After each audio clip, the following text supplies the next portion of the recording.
Hey, folks, welcome back. This is Mark Devine with the Unbeatable Mind podcast. Thanks so much for joining me today. I know with the COVID lockdowns, you probably have some time on your hands, but I also know how busy most of you are.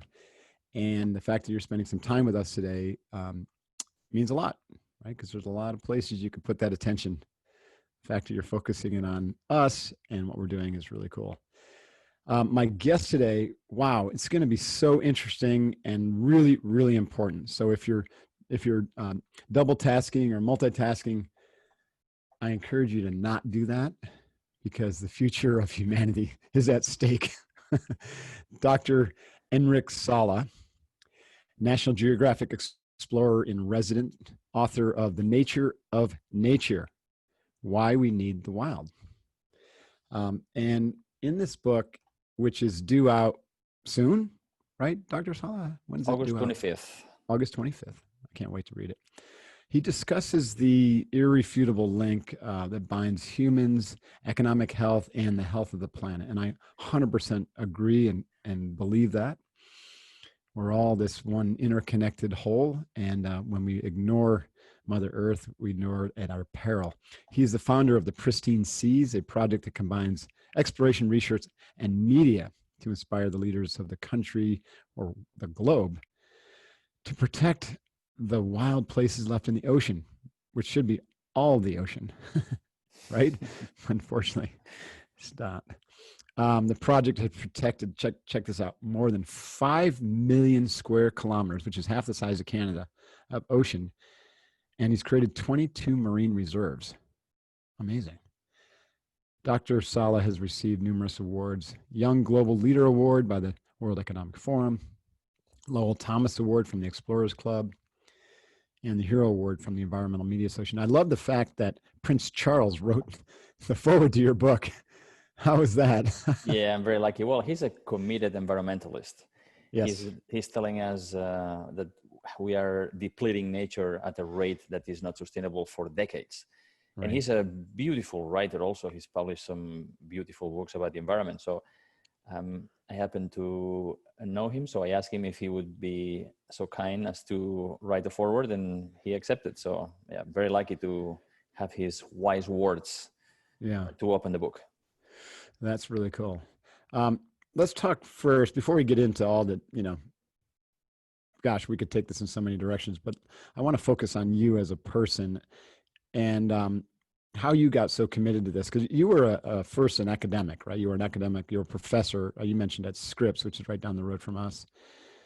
And then you kind of had an epiphany that, that wasn't enough probably, right? So tell us a little bit about your journey.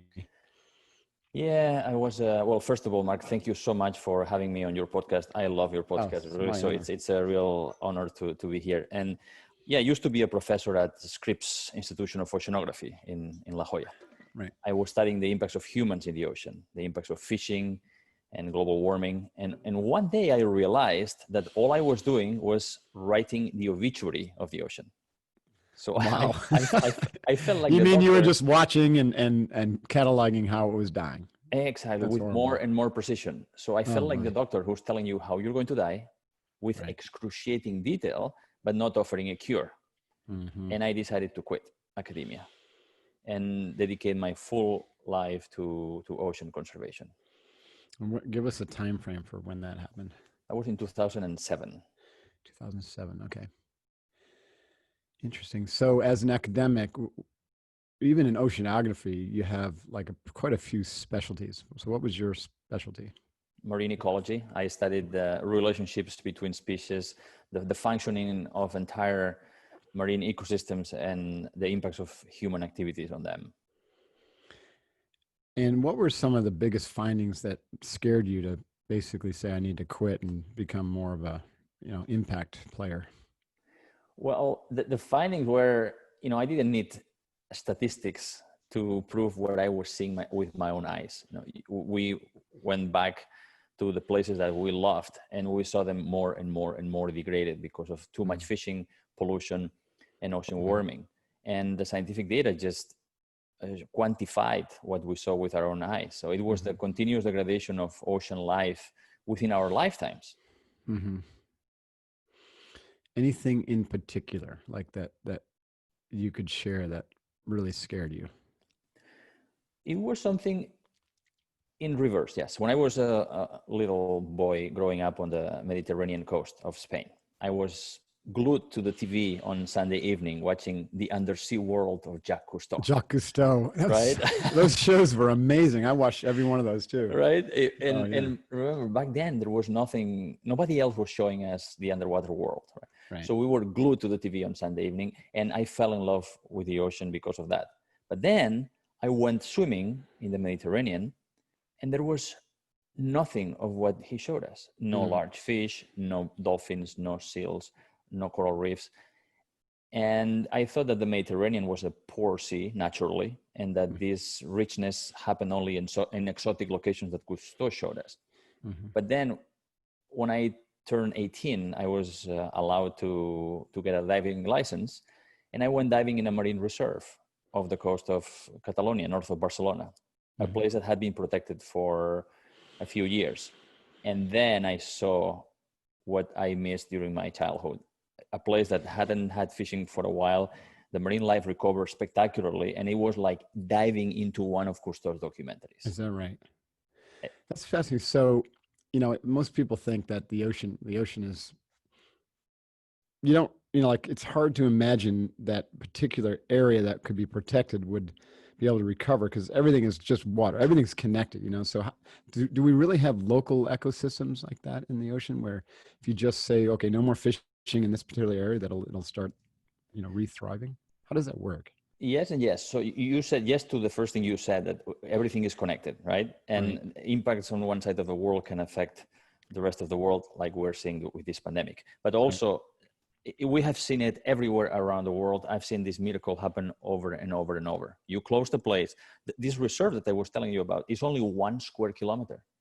Okay. And the abundance of fish is 5 times larger than in nearby unprotected areas. That's interesting. So you draw a circle that's 5 kilometers inside that are a square. And inside, you're going to have a thriving ecosystem, or as best as can be, recovering. And then literally on the other side of that imaginary wall, it's going to be significantly less. Yeah, and you can see with aerial photographs or satellite images, the fishing boats are fishing the line. They are lined up on the limits of this reserve. On the limit line, because that's where all the good stuff is. Exactly, because this where the fish that crosses the line, right? Exactly. Why do robbers rob banks? Because this is where the money is, right? So it's the same. That's incredible. Tell us about let's just like really pan out, like from your perspective, like how is the health of the planet, the health of humanity, and economics all relate? It's all related, exactly. It's the health of the planet is bad, and the planet has become less wild. Today, 2/3 of the ocean have been impacted by industrial fishing. Oh my. 3/4 of the inhabitable land have been transformed by cities or agriculture. 70% of the mass of mammals is us and our domesticated livestock. Only 30% is everything else, from elephants to panda bears to gorillas. Including ocean life? And ocean life is different, but we have killed 90% of the large fish in the ocean in the last 100 years. The tuna, the sharks, the big groupers. So it's not good. And this is affecting us. We reached the point where the planet, that natural world that is producing all the services that we enjoy, everything that we need to live depends on the work of other species. The oxygen we breathe, the clean water we drink, the food we put in our mouths. So we reached the point where we are using, it's like having an investment account with a principle that we don't touch and produces returns. We not only eat all the returns, but we are eating away from the principle of the planet. Wow. And what does this look like to you if we don't do anything for the next 100 years? Right now, we are using the renewable resources of the planet as though we have 1.5 planets. We are going to a point we're going to get to a point where the natural world will not be able to shelter us from catastrophes. And this COVID pandemic, I think, is the loudest wake-up call for humanity. Mm-hmm. Because this started when a virus spilled over from a wild animal to a person in China. Mm-hmm. And then thanks to our globalized lifestyle, the outbreak spread like wildfire. Right. And everybody, you, me, even heads of state, presidents of countries, rich people, we are all connected. We are all together in this. Our health and our economic well-being depends on the well-being of the poorest person in the poorest country of the planet. There is no escape anymore. We tamper with nature in one part of the planet, and the consequences, as we have seen, can be global. It's all connected. It's all connected. In your advocacy work, are people starting, people in government, UN and US government and China, are they starting to take this seriously? Because it just seems like extreme to me. Like literally, humanity could literally wipe itself out in the next 50 to 100 years if we just don't create a Manhattan Project at all levels. I love the idea of the Manhattan Project. That's a great analogy, and absolutely. It's too bad it was around nuclear bombs, but it's just an analogy. But get country, get people together to solve a major issue. And China has already banned wildlife markets. Of course, there are some illegal ones, but China is moving in that direction. They already have a national plan to protect 30% of their land. Okay, good. The European Commission has a biodiversity strategy also committing to protecting in national parks and reserves 30% of Europe's land and waters by 2030. But the US is not doing much these days. With the current administration, actually, we are reversing environmental protections. Yeah, that's a real shame. There's even a lot of climate deniers, right? I mean, how do we deal with that? Like, what is your strategy for dealing with someone who just flat out denies what what you're talking about? Yeah, I have thought a lot about this, and you could not win when you debate with contrarians or deniers, right? Because they have their playbook and they are not listening. They have their points to persuade people that that there is dissent among the scientific community. It's what my friend Naomi Oreskes calls the merchants of doubt. These are the people who were hired by the tobacco industry to prove that the tobacco wasn't bad for your health. Right. Same people who were hired by the oil companies to deny that there is no climate change. And there are a few things that we can do. One is vote for the leaders who agree on environmental values, but also the economics. We always hear this argument that it's either the economy or nature, and it's wrong, because that pandemic has shown us that not protecting nature, moving wild animals around the planet like commodities, has caused a pandemic whose economic impacts are going to be on the order of $9 trillion for the next couple of years. Right. But we have an analysis, an economic report that we released a few weeks ago that shows that if we protected 30% of the planet, land and sea, the global economic output would be larger. And for every dollar that we invest in protected areas, nature would give us $5 in return. That's interesting. So how do they come up with that? Like, how does this study validate those results? So there are two types of benefits. One is the economic revenue, like for example, tourism within reserves, within protected areas. Before the pandemic, the tourism sector on nature and protected areas was growing 5% every year, which is huge. Agriculture and timber was growing at less than 1% per year. Fisheries is a sector that is declining, shrinking economically. So the potential for tourism in protected areas is really, really huge. And the other one is all the benefits that come from things that nature gave us for free. For example, flood protection. If we have large grasslands or forests that are natural, they will They will dampen the force of the rain. They will Mm-hmm. absorb, retain rain and prevent floods. They will sequester carbon to help mitigate climate change. Mm-hmm. So if we continue destroying nature, we'll have to incur some tremendous costs, like every time there is a big storm in the southern US, for example. Mm-hmm.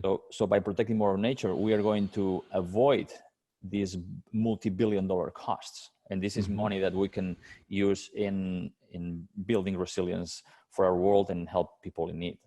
Yeah, that's fascinating. I know your focus is primarily on the sea, but what can you tell us about the impact of the deforestation, especially in the Amazon, for the cattle or beef industries? Yeah, this is kind of a global disaster Right. because we are destroying the most diverse ecosystem on the planet with, in one single tree, on a single Brazil nut tree in the Amazon, there are more species of plants and animals living on that tree than in a whole hectare of European soil. Holy cow. It's just, the diversity is extraordinary. And not only that, but the Amazon forest produces its own rain. The trees do what we call the evapotranspiration. They get the water from the roots, which, thanks to the tropical heat, transpires through the leaves. That water vapor rises, and when it gets cold, condenses, falls as rain, which creates low pressure that brings additional humid air from the Atlantic Ocean, which produces more rain, and so on and so forth. Interesting. This rain then will erode the mountains of the Andes, bringing nutrients all the way to the Atlantic Ocean, which will help fertilize the water of the Atlantic Ocean, which will help fisheries, etc. So this weather system of the Amazon is absolutely dependent on the forest. The scientific studies suggest that if we lose 20% of the current cover of the Amazon forest, the forest will irreversibly shift into a savanna. That means no more rain, and the entire weather patterns of the world will be screwed up. Wow. And how many, we're talking about like 100,000 or hundreds of thousands of acres being chopped down every month, right? Yep. Some crazy number like that. Yeah, I read somewhere, in fact, the reason I'm more of a flexitarian with the way I eat now because of the way I train, but for a long time, not a long time, but a couple of years, I was a vegetarian. And the main reason was, is the ecological impact of especially eating beef, right? Yes. And not only is it cutting down and destroying the rainforest for the farming, but also it degrades the soil, the water supplies, getting destroyed, like you mentioned. And then also the effect on, carbon release from the cattle, right? Having an effect on CO2. Everyone seems to be focusing on CO2 when they talk about global warming. What do you think? Is that really a big deal, or is that just kind of a siren call for people to rally around? It's a serious deal. It's a serious deal. CO2 is, and there is another gas which is still worse, which is methane, which is what the cows. That's what the cows release, right? Exactly, mostly through burping. But the greenhouse gas force, the greenhouse gas effect of methane is 25 times larger than that of CO2. Unbelievable. Okay. So pound by pound of gas, methane is a much more is a much bigger cause of global warming. And so the global warming then warms up the seas, and then that changes weather patterns. But also, what does the effect of the warming seas have on the biodiversity? Coral reefs are dying. The Paris Climate Agreement is shooting for 1.5 degrees Celsius, or 2 at the most, above pre-industrial levels. We are already at 1 degree Celsius. A 2-degree world, which would be considered success by climate experts, is a world without coral reefs. We will lose them because we are already losing. We have probably lost a quarter of the corals on all reefs around the world. And there are fish that can move. Lobster is moving from Maine to Canadian waters, which are colder because they don't tolerate warm waters. the Gulf of Maine is warming faster than the average area of the ocean. But the corals cannot move. The corals have a hard time expanding their distribution. And so fish can move to higher latitudes to escape from the warming waters, but species like corals that are attached to the ground are in for a really bad time. And what effect does the coral reef have on the balance in the ocean? Or, like if they all went away, someone might say, so what? I've never seen one. I don't really know what it is. What's the impact? Yes, that's a very something that we hear often. The coral reefs are like the rainforest of the sea. They are the places with the largest amount of species in them. For the people who live near them, they are key barriers from the power of hurricane waves, for example. A living coral reef that grows is able to cope with sea level rise and is able to provide a barrier that attenuates about 3/4 of the destructive force of waves.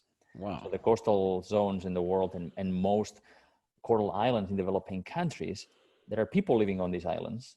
We're talking about maybe 30 nations that are small island states that depend, their survival of their people depend on coral reefs.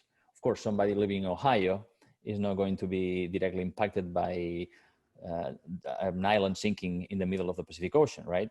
But everything is connected, and a world, even if you don't feel the impact today, a world where we are going to lose potentially 1 million species is not the place where I want to live in. It's a world that is going to be much poorer. It would be a shame for humanity if we let all these species go just because of convenience or greed.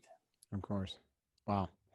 What about pollutants? Like, what are the biggest pollutants of the ocean? And I've really shocked when I learned that there were like garbage heaps the size of Texas, floating out in the Pacific somewhere. Yeah. And how do we clean that stuff up? So I guess there's two questions. How do we clean the pollutants up, stop it, and what are the biggest pollutants that are doing the most damage? We have two types and what of can pollutants. individuals do about it as well? Correct. So we have two types of pollutants, the ones we can see and those we cannot see. Right. We can see the plastic. That's very conspicuous. And there are 5 patches in the middle of the big oceanic gyre. So in the middle of every big ocean basin, there is a patch where the abundance of plastic on the surface is much more abundant. Unfortunately, we cannot clean the plastic that is already in the ocean because most of it is not on the surface. Most of it is underwater, all the way down to the deepest point in the ocean. Really? Which is 6 miles of the Philippines. And most of the plastic is in what we call microplastics, which are small fibers or pieces of plastic that are so small that you cannot see with your naked eye. And how do they get there? Like, where did that come from? Is it most of it comes from the land? Okay. And from the land, and there is a big garbage patch between Hawaii and California. And much of the stuff comes from the Americas, but a lot of stuff also comes from Asia. And during that, the Fukushima plant accident, there was a lot of stuff that ended up with that tsunami got a lot of stuff into the water that ended up on the coast of the Pacific Northwest a couple of years later. I remember that, yeah. So it's all tsunami, weather patterns, they wash all this crap out to sea. Yeah. But then there are the things that you cannot see. And this is very, very scary because think of the Arctic, a place with very few people and no large industries, for example, in the Canadian Arctic. But the pregnant women and the Inuit communities are not supposed to eat whale meat or polar bear meat because it's so polluted with PCBs and heavy metals that are in the water that comes from somewhere else. So, for example, coal power plants release a lot of mercury into the atmosphere. That mercury ends up in the ocean, and ocean currents take it everywhere. So you have these little algae, you getting this mercury from the water, which are eaten by little shrimp, which are eaten by little fish, which are eaten by seals, which are eaten by polar bears. And the higher you up on the food chain, the more you accumulate these toxins. So you don't need to be close to a power plant to feel the effects of the pollution. It's pretty depressing, eh? But yeah, I know. I'm just thinking, Matt. I'm like getting really depressed this here. is why I quit. This is why I quit academia. I didn't want to be just talking about this. I wanted to be doing something about it. And the good news is that we can bring it back. That's the good news. Yeah, that's good. I want to start going there because I was literally wanting to like jump off my chair and just start doing something. You know. What about Pepsi or Coca-Cola creating a biodegradable plastic or some sort of? Did you read that recently? They've come out with it. Of course, they put everything on hold because of COVID, unfortunately. But this thing is supposed to biodegrade in a year.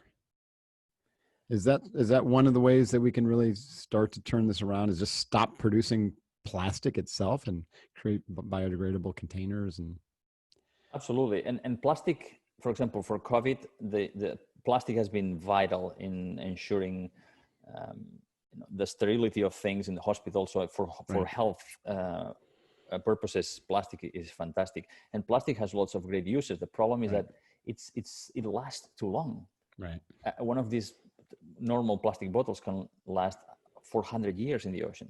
Right. So we do need to replace the current plastic, which is not recyclable really, and it's not biodegradable, with plastic that is not just biodegradable, because biodegradable means that bacteria can break it down, or it can be broken up in the ocean with waves and the sun, but it just breaks down into these microplastics. Oh, it's still plastic though. Yeah. What we need is something that is compostable.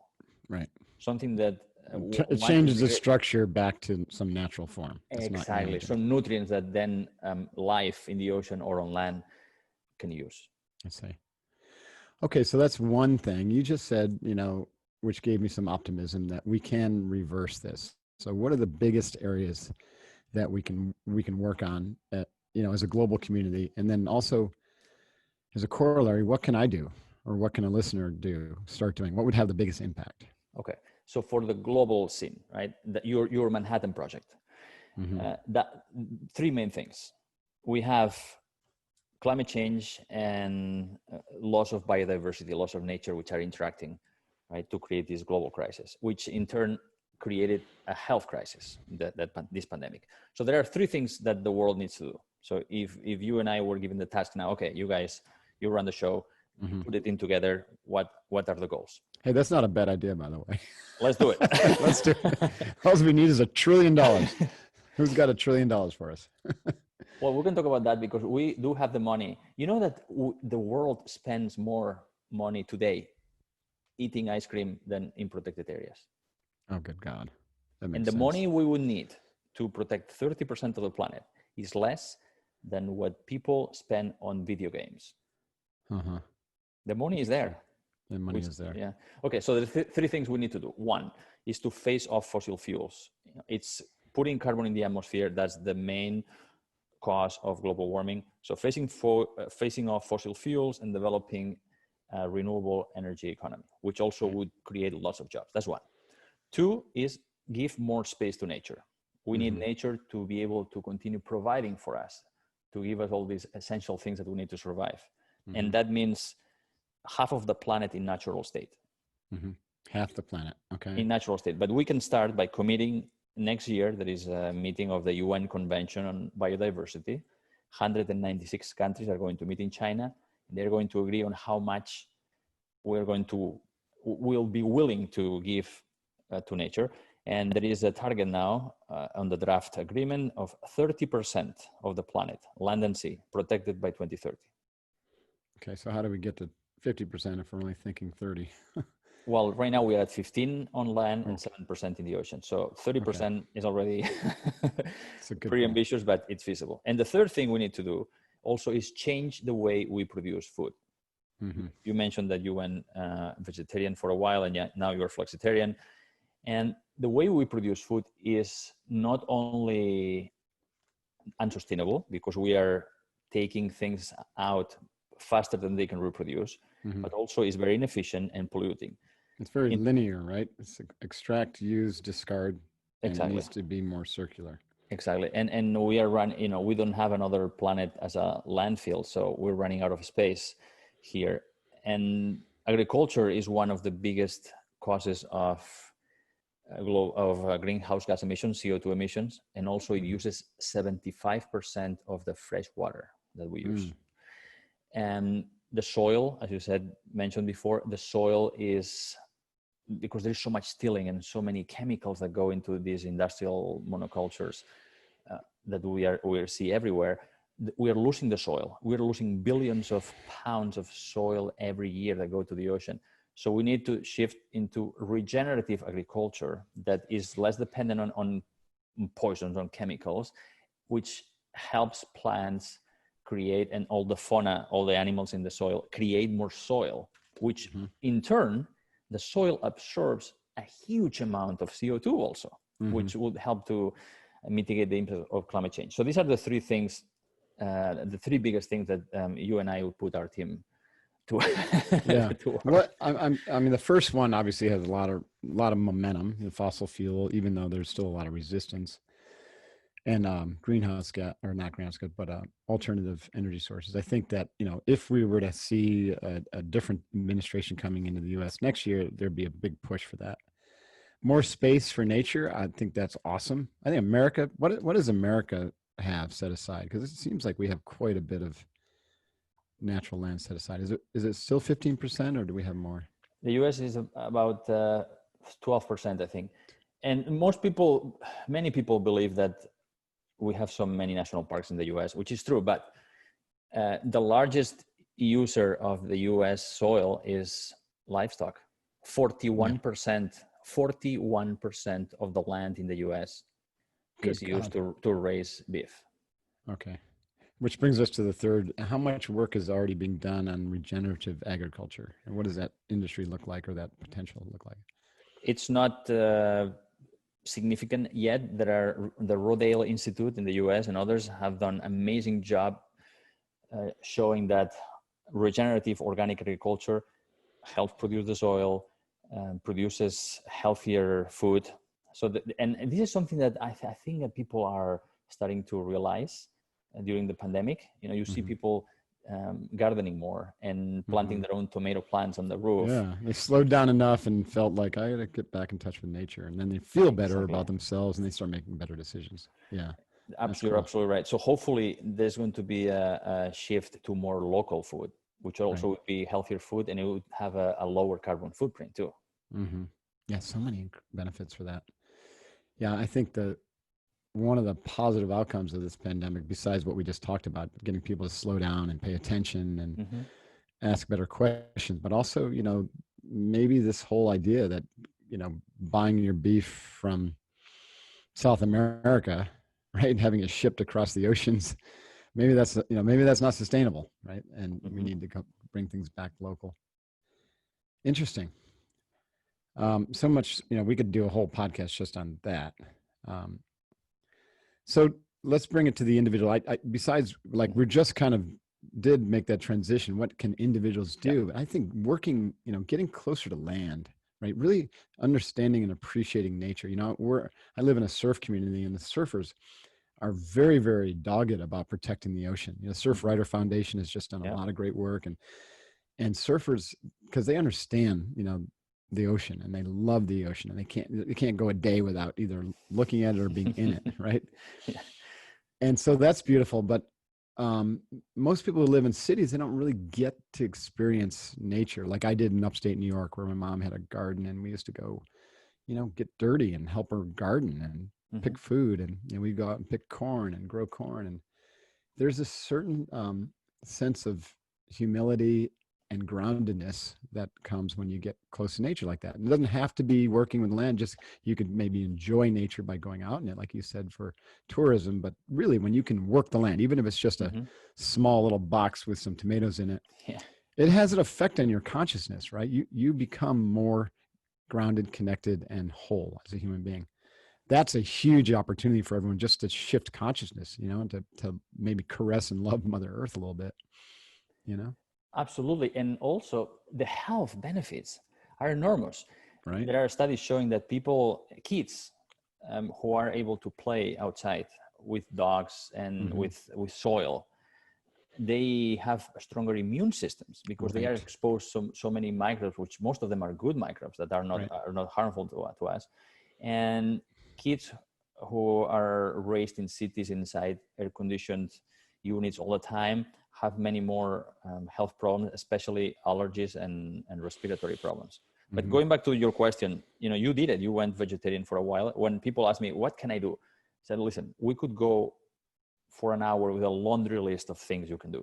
But there is Mm-hmm. one that you can do every day, twice or 3 times a day, that would be good for your health and the planet, which is eat more plants.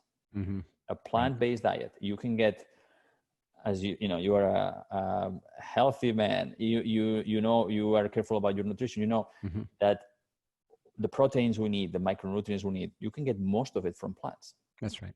And people say, oh, well, I want to be strong like a bull. Well, bulls eat grass. Right. Right. It all starts with a plant. Yeah. When I watched the documentary Game Changers, I know there's some controversy around it, but it was all about this topic. Yeah. And the kind of the big aha for me is that when you eat plant protein, it's designed to be broken down Mm-hmm. easily by your body and to be absorbed. The branched chain amino acids and all that are absorbable. Whereas when you eat meat-based protein or flesh-based protein, like the protein is not in the right form, right? It has to be. Mm-hmm. It's difficult to break down. It takes a lot of energy for your system, taxes your system, and then you get the wrong kind of protein structures. So they have to break down and be transformed to the right protein structures. So it seems like a lot of bull that, so to speak, that that plant that yeah that you need flesh-based protein to stay strong.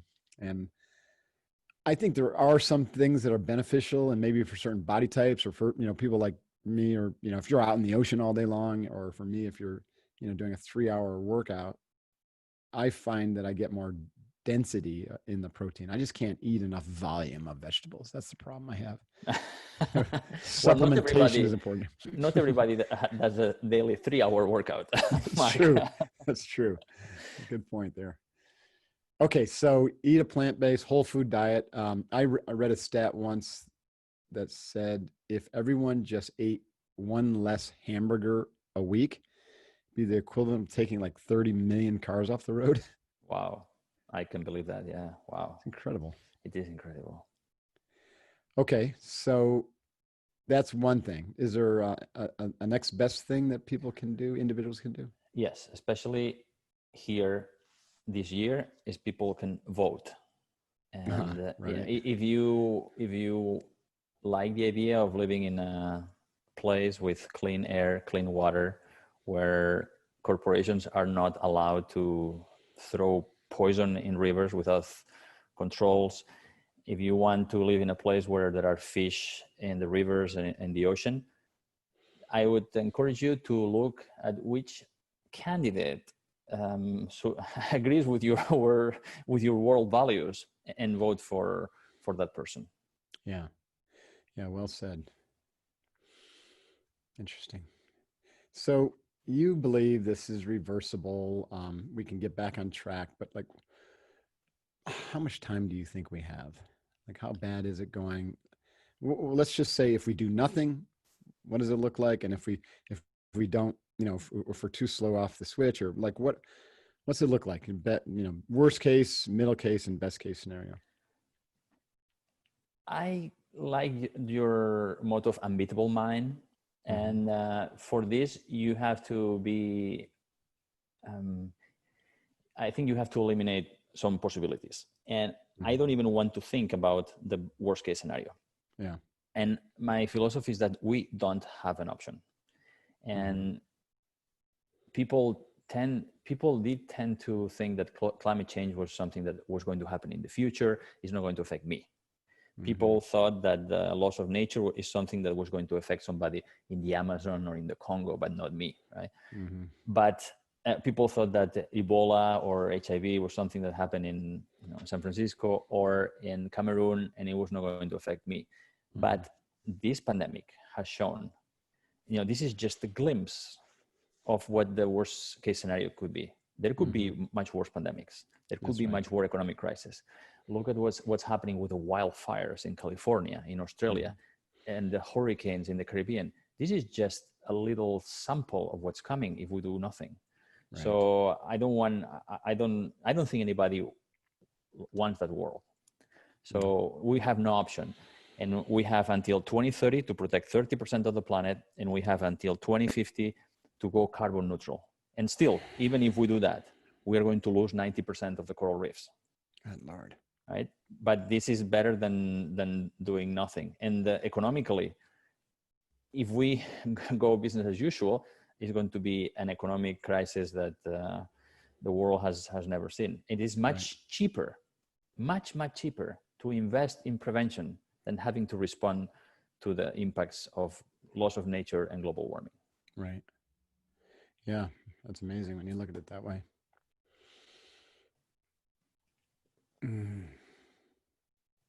But the good news. Yeah, what's the good news? But the good news is that if we give space, I don't want people to live with this sense of doom and gloom and just go, if we give space to nature, nature has this extraordinary ability to bounce back. We've seen That's what I was thinking. Like I was trying to formulate a question about just the incredible resiliency of the Gaia, Mother Earth, and her ability to bounce back. So you believe that's true, right? I have seen it. I have measured it. I have more than 100 scientific papers in scientific journals showing what happens when you protect nature. There are hundreds of cases all around the world, and not people think, oh, if you protect nature, you're keeping people out. No. It's the opposite. You have more nature, people are going to be able to have a better life living around these protected areas. They will be able to make more money inside the protected areas through tourism, outside from better agriculture, better pollination, better fishing, and all of these services that nature gives us, she gives them to us for free. Right. That's the beauty of it. She doesn't ask much in return except to be treated a little bit nicely. Amen. We're going to wrap up pretty soon here, but the anthropause, right? What have we seen from the anthropause that can inform, future decision-making in this discussion? I think the anthropause is teaching us a great lesson, which is, people are so excited, right? Everybody loves to see the dolphins or the humpback whale in Santa Marina and mountain lion in the streets of Santiago. The Himalayas, which they've never seen, a city that's 100 miles away. And in just space of a few weeks, right? So for me, this is a great signal that nature is sending us, that Gaia is sending us. Look what I can do. If you just give me some time and some space, look how fast I can come back. Yeah, that's cool. I love that. So maybe we just keep this pandemic going for a couple of years. I'd rather have no pandemic and people doing the right thing, actually. Yeah, me too. All right. Awesome. So I'm super excited to read your book. You said it's going to be out in August. Nature of Nature, Why We Need the Wild. And I imagine you cover a lot of the stuff we talked about in great detail. Where else can folks find information about you or learn about your work or, what's coming up for you? Yeah, if you go to our website, pristineseas.org, Pristine Seas at pristineseas.org. It's our National Geographic's Ocean Conservation Initiative. Nice. And you'll be able to see all the places we've been to, from the Russian Arctic to Antarctica to islands in the middle of the Pacific, and videos, photos. You'll be able to we'll be able to share some of the adventure and the results with you. That's cool. Now, is that a nonprofit where someone who's maybe doing their part already in terms of voting and eating vegetarian, but they want to donate or support the efforts? Well, that's very kind of you of mentioning that. Absolutely. Yeah, National Geographic Society is a nonprofit organization, and Pristine Seas, yes, is a nonprofit initiative. And of course, if some fans of the ocean, some ocean lovers are interested in helping, they can contact us through our website. I'm going to do that once we hang up. PristineSeas.org. Awesome. Well, Enric and Dr. Sala, thanks so much for your time. This has been very enlightening. Started out kind of depressing, but now I have hope. So, and I'm going to continue on being 90. I'm about 90% plant-based diet, so I think that's good enough. And I'm going to vote, and I hope everyone listening does both of those because it's good for your health, and the world needs us to be taking this on like a Manhattan Project. All fronts, no stone left unturned. Right? Hoo-yah. Well, thanks again, and I appreciate your time. And we'll look forward to that book coming out, and hopefully we'll connect. When you visit San Diego, or meet in person someday. I hope so, when we can travel again safely. Yeah. Thank you so much for having me on your great podcast, Mark. Yeah, let me know if you go on an expedition and you need someone to hold the camera or something. Yeah, I heard you dive. Huh? I have some experience there. Okay, I'll let you know. I'll add you to the list. Okay, thanks. I'm sure you have a lot of people there. All right, take care. Hoo-yah. Thank you, Mark. All right. All right, folks, thanks so much for listening. What a fascinating, extremely important podcast. Please share it with your friends, with your kids, with your mom and dad. Like this is no joke. We have to get serious about healing Mother Earth for all of our benefits and for the future of humanity itself. So thank you for doing your part. Thank you for supporting Unbeatable Mind and this podcast. And I'll see you next time. Stay focused. Hoo-yah. Divine out.